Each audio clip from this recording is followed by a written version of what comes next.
नमस्कार। आज हम उत्तराखंड के इतिहास में थोड़ा और गहरे उतर रहे हैं। जी।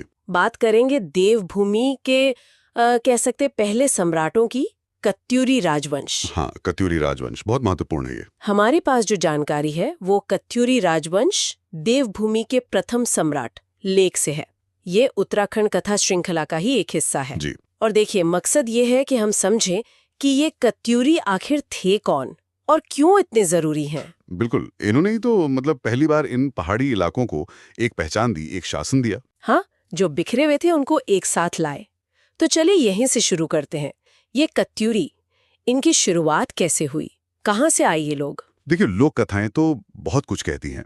जैसे वो लेख में भी जिक्र है कि त्रेताल युग के कोई कत्यू ऋषि थे, ये उनकी संतान है। अच्छा, ये तो पौराणिक बात हो गई। हाँ, ये पौराणिक मान्यता है। अगर हम इतिहास देखें तो करीब 7वीं सदी से इनका प्रभाव दिखता है। 7वीं सदी से। जी। और ये 13वीं सदी तक काफी लंबा समय ये यहाँ के सबसे ताकतवर शासक रहे। राजा ब्रह्मदेव, राजा धामचंद, ऐसे कई नाम आते हैं इनके वंश में। और इनकी राजधानी वो कहाँ थी? इनकी शुरुआती राजधानी थी बैजनाथ। आज का जिसे बैजनाथ कहते हैं उसे तब कत्यूर कहा जाता था। ओह अच्छा, तो कत्यूर घाटी से नाम पड़ा कत्यूरी। बिल्कुल, और इनके पूरे साम्राज्य को ही कत्यूर देश कहते थे। ये कत्यूर देश कितना बड़ा था, अंदाजा है कुछ? हाँ, अंदाजा है।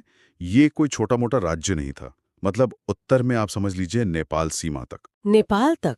वाह। और दक्षिण में नीचे तराई और दून घाटी तक। अच्छा, और पूरब में पिथौरागढ़ से लेकर पश्चिम में गढ़वाल के भी बड़े हिस्से इनके कंट्रोल में थे। तो असल में इन्होंने ही पहली बार इस पूरे पहाड़ी क्षेत्र को एक पहचान दी, एक राजनीतिक इकाई बनाया। बिल्कुल सही। यही इनका सबसे बड़ा योगदान माना जाता है। इनसे पहले शायद ही इस पूरे इलाके की कोई एक राजनीतिक पहचान थी। सब छोटे छोटे कबीलों या सरदारों में बटे हुए थे। हाँ, ये तो बहुत बड़ी बात है। मतलब एक तरह से उत्तराखंड की नींव रखी है इन्होंने। कह सकते हैं, एक क्षेत्रीय पहचान, एक राजनीतिक एकता। और सिर्फ राजनीतिक ही नहीं, शायद सांस्कृतिक रूप से भी।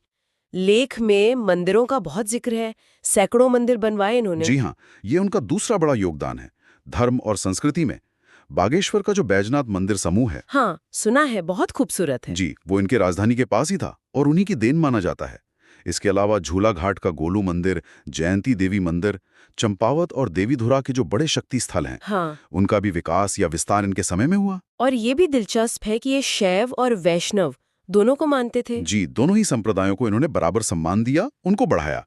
लेकिन इससे भी एक और गहरी बात है। वो क्या? वो ये कि इन्होंने सिर्फ बड़े स्थापित धर्मों को ही नहीं, बल्कि जो स्थानीय लोक देवता थे, अच्छा, जैसे गोलू देवता या नंदा